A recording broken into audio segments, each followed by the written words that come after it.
Welcome to Suthar Agri Point. Suthar Agri Point के YouTube channel में आप सभी का स्वागत है। आज हम पढ़ेंगे फसल खरपतवार प्रतियोगिता यानी क्रॉप वीड कंपटीशन। जैसा कि आपको पता है कि वीड साइंस का ये टॉपिक है 7 नंबर। तो वीडियो लाने में हम लेट हो गए, इसलिए आपको बता दें कि आगे से अब शेड्यूल जारी होगा तो उस हिसाब से चलेंगे। और टाइम कम मिला था इसलिए वीडियो नहीं आई कुछ दिन। तो बच्चों के कमेंट आ रहे थे सर नेक्स्ट वीडियो डालना जल्दी से। तो आज से कंटिन्यू चलेंगे, डेली आपको एक वीडियो मिल जाएगा। तो अभी ये क्या होता है, क्रॉप वीड कंपटीशन कहते किसे हैं? यानी पौधों की वृद्धि के लिए पोषण, जल, प्रकाश और CO2 की आवश्यकता होती है।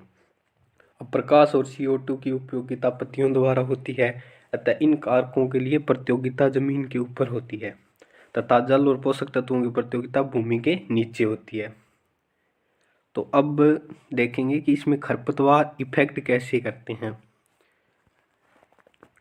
तो अब देखिए, जब खरपतवार में 3 पत्तियां निकलती है तो फसल से इनकी प्रतियोगिता प्रारंभ हो जाती है। जैसे जैसे पौधे बढ़ने लगते हैं तो उनकी जड़ें भी बढ़ने लगती है और उत्पादन कारकों के बीच प्रतियोगिता प्रारंभ हो जाती है। इस बाधा से फसल की वृद्धि कम हो जाती है, जिससे फसल की वृद्धि और उपज घटती है। अब जैसे मानिए ये एक प्लांट है वीड का और ये इसके पास में एक प्लांट है जैसे क्रॉप का। आपने ये मान लीजिए वीट है, गेहूँ।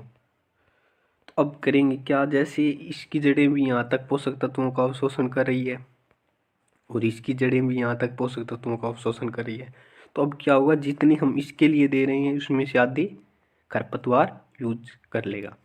तो क्या हुआ, इसको न्यूट्रिएंट कम मिलेंगे। तो पहला तो हो गया, इसको न्यूट्रिएंट कम मिलेगा। दूसरा, अभी देखिए ये जल्दी ग्रोथ करेगा थोड़ी, तो अगर सूर्य इधर है, ऐसे मानिए यहाँ से प्रकाश आ रहा है, तो अब क्या होगा, लाइट सारी इस पे पड़ेगी तो इसे लाइट कम मिलेगी, यानी इस पे प्रकाश भी कम मिलेगा। सेम यही होगा, अगर हवा भी इस तरह से आ रही है तो उसे वायु संचार भी कम होगा और सब कुछ इसे मतलब जितना मिलना चाहिए उसके कितने मिलेगा, 25% से लेके 70% तक कम, इसे कम मिलेगा। तो इसके लिए क्या होगी, फिर इन दोनों में कंपटीशन होगा भी, इससे मैं कितना ग्रहण करूं या मैं कितना। तो इसे कहते हैं क्रॉप वीड कंपटीशन। अब इसमें पहला होगा पोषक तत्वों के लिए प्रतियोगिता। खरपतवारों में पोषक तत्वों की सांद्रता फसल से कहीं अधिक होती है। जैसे मक्का की अपेक्षा चौलाई, पोर्टलैंड, डाइजेरिया से अधिक पोषक तत्व पाए जाते हैं। तो खरपतवार की जैव मात्रा मक्के की जैव मात्रा का 50% होती है। इनमें पोषक तत्वों की 64 से 38% मात्रा को अवशोषित कर लेते हैं। अब ये देखो, ये अगर मक्का के पास में है तो अब करेगा क्या, मक्का को जितने मिलने चाहिए उनमें से 64 से 38% तो ये ग्रहण कर लेगा, तो मक्का को क्या मिलेंगे, कम। इसी तरह जैसे अब मूंगफली में फास्फोरस और पोटास की 80% मात्रा खरपतवार में चली जाती है, तो इससे मूंगफली में भी कमी आती है। तो अभी नेक्स्ट हो गया प्रकाश के लिए प्रतियोगिता। जैसे कि ये दो तो मैंने ऊपर आपको उस डायग्राम में बताई दी। अभी प्रकाश के लिए प्रतियोगिता। अब साधारणतः खरपतवार की वृद्धि अधिक तथा जल्दी होती है और वे पौधों पर छाया करने लगते हैं और छोटे खरपतवार की छाया पौधे की निचली पत्तियों पर पड़ती है और प्रकाश कम आने से पौधों में प्रकाश संश्लेषण कम होता है और नीचे की पत्तियां जल्दी सड़ जाती है। तो कपास में अमरेंथस हाइब्रिडस द्वारा दोपहर में फोटोन ग्रहण करने का घनत्व 90% तक कम हो जाता है। अब इसमें क्या रहेगा, जैसे ये प्लांट है अपना फसल का, जैसे आप मान सकते हो ये कॉटन का प्लांट है। अब इनमें इन पत्तियों की वर्किंग कैपेसिटी कम होती है क्योंकि ये पत्तियां नई होती है, और इनकी वर्किंग कैपेसिटी क्या होती है, ज़्यादा होती है क्योंकि ये पुरानी पत्तियां। तो पौधा डिपेंडेड ऑन ओल्ड लीफ, ठीक है। तो अब ये ओल्ड लीफ पे कम पड़ेगा प्रकाश, क्योंकि यहाँ पे अगर खरपतवार इतना बड़ा है, ऐसे मान लीजिए खरपतवार इतना बड़ा है, तो यहाँ से प्रकाश आ रहा है तो लाइट इनको मिलेगी लेकिन इनको नहीं मिलेगी। और सबसे ज़्यादा प्रोडक्शन कौन कर रहा था, यही कर रही थी। तो अब इससे क्या होगा, पौधे को लॉस होगा और ये पत्तियाँ भी जल्दी सूख कर गिर जाएंगी, क्योंकि पौधों में एक ऐसा सिस्टम होता है कि जो चीज़ वर्किंग नहीं कर रही वो उन्हें हटा देते हैं, यानी फ्री में उसे खाना नहीं देते। तो अब ये प्रोडक्शन कम कर देगी तो ये पत्तियाँ गिर जाएगी। तो अब ये भी इसी का इफेक्ट होता है वीड का।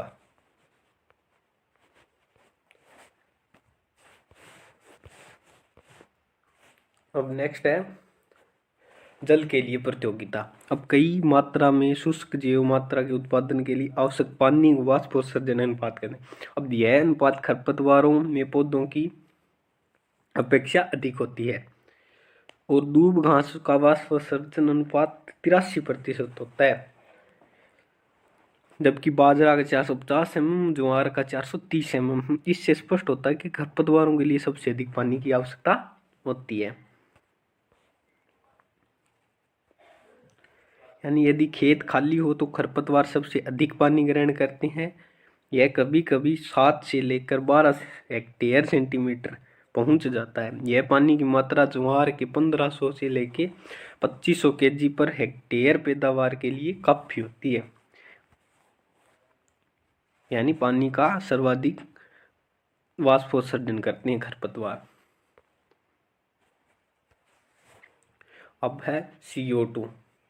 अब CO2 के लिए प्रतियोगिता हो जाएगी, क्योंकि CO2 भी पौधों को आवश्यक होती है भोजन बनाने के लिए।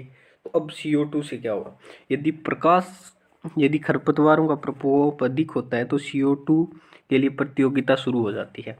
अब अधिकांश खरपतवार C4 पौधे होते हैं, इसलिए ये फसली पौधों की अपेक्षा न्यूनतम स्तर पर भी अधिक मात्रा में CO2 का अवशोषण कर लेते हैं, क्योंकि अब भी प्लांट है वो क्या होगा, C3।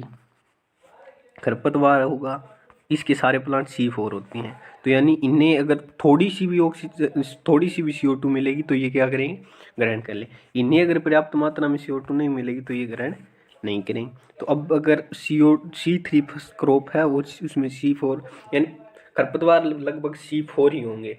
तो अब अगर C4 है तो अगर वो तो न्यूनतम स्तर पर भी कर लेंगे अपना गुजारा, लेकिन क्रॉप नहीं कर पाएगी, तो इसलिए क्रॉप में लॉस ज़्यादा होगा। जबकि कृत्रिम विधि से CO2 की मात्रा अगर 300 से 350 से 700 ppm बढ़ा भी दी जाए तो C3 फसलें जैसे सोयाबीन अपने सहयोगी C4 खरपतवार यानी सोरगम में सक्षम मुकाबला कर सकता है। अगर इतनी हम प्रोवाइड करवाएं C3 प्लांट को तो वो खरपतवार के बराबर आने में सक्षम होगा, वरना नहीं होगा। अब इसमें नेक्स्ट है एलिलोपैथी इफेक्ट। अब एलिलोपैथी इफेक्ट यानी कुछ वीड स्पीशीज अपनी वृद्धि के दौरान अपनी जड़ों से जमीन में कुछ हानिकारक रसायन स्रावित करते हैं, जो उनके नज़दीक क्रॉप प्लांट को किसी न किसी रूप में नुकसान पहुंचाते हैं। इसे हम क्या कहते हैं, एलिलोपैथी इफेक्ट ऑफ वीड। ठीक है, इसमें क्या रहेगा, ये प्लांट हो गया अपना, ये इसकी जड़ें हैं। ठीक है, ये क्या करेंगी, विषैला रसायन सीक्रेट करेगी। अब ये रसायन सीक्रेट करेगी, ये क्या करेगा, जो पास में खड़ी फसल है उसकी वृद्धि को कम कर देगा, यानी जितनी ग्रोथ होनी चाहिए उससे उसे कम कर देगा। तो ग्रोथ क्या होगी, कम होगी। अगर इस प्लांट को यहाँ तक ग्रोथ करनी थी तो ये इतनी ही करेगा। इसे कहते हैं एलिलोपैथी इफेक्ट।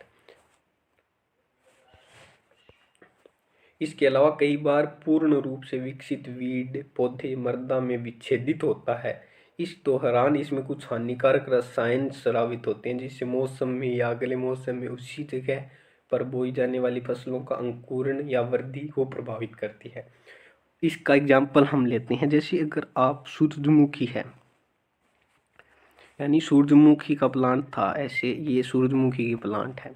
आपने क्या किया, इनकी बुआई करके इन्हें ज़मीन में मिला दिया। अब ये ज़मीन में मिल गए और ये फील्ड तैयार हो गए। अगर आप यहाँ पे सरसों की या अन्य किसी फसल की बुआई करेंगे तो क्या होगा, उनका अंकुरण नहीं होगा और ना ही वो क्रॉप पूरी वृद्धि कर पाएगी। इसलिए क्या करते हैं कि उन्हें मिलाने के बाद खेत को 25 दिन तक बुआई नहीं करते, 25 दिन तक उसे खाली रखा जाता है, उसके बाद में बुआई करते हैं। जिससे क्या होता है कि सूरजमुखी का जो विषैला प्रभाव है वो खत्म हो जाता है और इसके बाद अगर हम बुआई करेंगे तो उस पर हमारा प्रतिकूल प्रभाव कम पड़ेगा। इसीलिए आपने देखा होगा कि सूरजमुखी के खेत में पुनः तुरंत दूसरी फसल की बुआई नहीं करते हैं।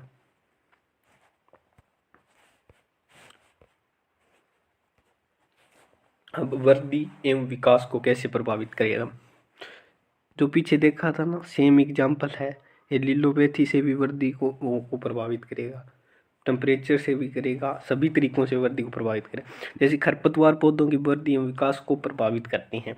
जैसे जंगली जई खरपतवार के द्वारा पौधे की जड़ों के द्वारा स्रावित कुछ हानिकारक पदार्थों के अंदर स्रावित कर देते हैं, जिससे बोई गई गेहूं की क्रॉप के बीज अंकुरण में कमी आती है। ये सेम एलिलोपैथी इफेक्ट हो गया इतना। और सेकंड है जैसे जंगली चौलाई वीट से स्रावित हानिकारक रसायन उस क्षेत्र में उपस्थित मक्का के पौधों की वृद्धि को कम कर देते हैं। लेंटाना कैमरा वीड की पत्तियां व पुष्प क्रम से स्रावित हानिकारक स्राव रसायन जवार के बीजों का अंकुरण प्रतिशत कम कर देते हैं। सेम हो जाएगा मोथा के लिए भी यही रहेगा। ठीक है, और अब देख लेते हैं इसका नेक्स्ट टॉपिक एलिलोपैथी इफेक्ट। वैसे ये आपका टॉपिक नंबर 21 भी है, इसमें आपको एलिलोपैथी का पूरा टॉपिक चलेगा 21 नंबर। तो इसलिए मैंने वो पूरा टॉपिक इसी में ऐड कर दिया है। यहाँ पे जैसे पीछे एलिलोपैथी वहाँ पे आपने पढ़ लिया और ऑटो एलिलोपैथी यहाँ पे हो गया। अगर इसके अलावा भी मुझे अगर एक्स्ट्रा मैटर मिलता है इसका पूरा टॉपिक के लिए, क्योंकि उसमें बस इतना एलिलोपैथी और इस पे इफेक्ट और 2-4 एग्जाम्पल पूछ रखे हैं, उसके अलावा जैसे उसमें कुछ नहीं पूछ रखा, तो उतना तो मैंने यहाँ पे ऐड कर ही दिया है इसके अंदर, क्योंकि इसका एक भी पार्ट होता है। तो एलिलोपैथी क्रॉप वीड कंपटीशन का एक पार्ट है एलिलोपैथी, यानी इफेक्ट ऑन वीड, क्योंकि इसका भी एलिलोपैथी का भी विशेष इफेक्ट रहता है वीड पे, ग्रोथ पे, सभी चीज़ पे, क्योंकि ये पौधों को अधिक प्रभावित करता है। तो इसलिए मैंने वो पूरा 21 नंबर टॉपिक यहाँ पे डाल दिया है। अगर इसके अलावा भी कुछ मैटर मिलता है तो 21 नंबर टॉपिक आपको दोबारा करवा दिया जाएगा। ठीक है, तो इसलिए आप इसे ध्यान से पढ़ना क्योंकि ये आपके 2 बार रिपीट होने वाला है। आप भी देख लेना ऑटो एलिलोपैथी किसे कहते हैं। वह क्रियाविधि जिसमें वीड द्वारा उत्सर्जित हानिकारक रसायन उस क्षेत्र में वीड्स के अंकुरण और वृद्धि एवं विकास को नुकसान पहुंचाते हैं, उन्हें हम ऑटो एलिलोपैथी इफेक्ट कहते हैं। अब देख लीजिए भी ये नुकसान कैसे पहुंचाएंगे। अब जैसे कांग्रेस घास है, तो कांग्रेस घास खरपतवार के पौधों की जड़ों से स्रावित नुकसानदायक पदार्थ उस क्षेत्र में उगने वाले सभी खरपतवारों के अंकुरण को प्रभावित करता है। यानी अब ये हो गया ना, सेम स्पीसीज को करेगा। तो अब देखिए यहाँ पे अगर ये कांग्रेस घास उग गया, मतलब है यहाँ पे अगर कांग्रेस घास है, तो अब इस क्षेत्र में जहाँ तक इसका रूट जोन होगा, मतलब इस क्षेत्र में कोई भी अदर खरपतवार नहीं उगेगा, क्योंकि क्या करे इसकी जड़ें जो रसायन सीक्रेट करेगी ना, वो दूसरों को अंकुरण होने ही नहीं देगा। मतलब ऐसे मान सकते हैं आप, 8 बापू खड़े हैं तो 8 बेटा को नहीं आवागा और ना ही कोई और आओगा, क्योंकि स्वभाव क्या है वो खतरनाक है। तो यही सेम यहाँ पे लागू होता है भी। अगर यहाँ पे कांग्रेस घास है तो यहाँ पे दूसरी स्पीसीज का कोई घास नहीं होगा जहाँ तक इसकी जड़ें होंगी, मतलब जिसका रूट जोन होगा वहाँ तक दूसरा खरपतवार नहीं होगा। यही रहेगा इसका सेम। ठीक है, इसे बोलते हैं ऑटो एलिलोपैथी, यानी सेम स्पीसीज पे इफेक्ट डालेगी वो होती है ऑटो एलिलोपैथी। और सीधी एलिलोपैथी अदर स्पीशीज पे इफेक्ट डालेगी। अब इसका सेकंड एग्जांपल है, जैसे मक्का के पौधों की जड़ों द्वारा स्रावित कुछ हानिकारक रसायन यानी चिनोपोडियम एल्बम के अंकुरण व वृद्धि का प्रभाव को प्रभावित करती है। यानी अब अगर कहीं पे मक्का है तो उसमें यानी चिनोपोडियेसी कुल के खरपतवार नहीं होंगे। यानी अब ये यहाँ पे आपने मक्का बीज लिया तो यहाँ पे क्या है, बथुआ नहीं होगा, यहाँ पे बथुआ क्या है, नहीं होगा। ये आपका होगा ऑटो एलोपैथी इफेक्ट। जैसा कि आज हमने इसमें पढ़ा क्रॉप वीड कंपटीशन। अब भी इसका जैसे फर्स्टली इसमें मेन यही रहेगा कि ये अपना फील्ड, यहाँ पे ये वीट क्रॉप का प्लांट हो गया, ये खरपतवार हो गया, और ये क्रॉप का प्लांट हो गया, ये फिर खरपतवार। तो अब इसमें इफेक्ट क्या रहता है, यही पढ़ना था हमें, तो ये हमने पढ़ चुके हैं। पहला हो जाएगा जैसे टेम्परेचर के लिए, लाइट के लिए, सोइल के लिए, पोषक तत्वों के लिए, और एलिलोपैथी इफेक्ट। ये आप पांच को महत्वपूर्ण तरीके से याद करो, क्योंकि इसमें क्या रहेगा कि ये एक ऐसा टॉपिक है इसमें नोटाई वगैरह में इतना नहीं पूछेगा वो आपसे, क्योंकि इसमें 1 या 2 नंबर के क्वेश्चन बहुत कम बनते हैं। तो ये आपके आएगा 5 या 15 में। तो इसके लिए आपका सिर्फ एक बड़ा क्वेश्चन बन सकता है। तो इसके लिए आप इसको ऐसे तैयार करें कि अगर आप कुछ भी पूछे तो आप उसे 1.5 से 2 पेज में अच्छे से लिख सको। तो आप इसे इस तरह से प्रिपरेशन करें कि आप इससे 1 या 1.5 पेज अच्छे से लिख सकें। ठीक है। अगर आपको कोई प्रॉब्लम आती है या कोई समस्या, कोई नोट चाहिए, तो नोट लिंक डिस्क्रिप्शन में दिया हुआ है, आप हमारे टेलीग्राम चैनल को ज्वाइन कर सकते हैं। इसके अलावा आप हमारे व्हाट्सएप ग्रुप से जुड़ने के लिए हमें इस नंबर पे कांटेक्ट भी कर सकते हैं।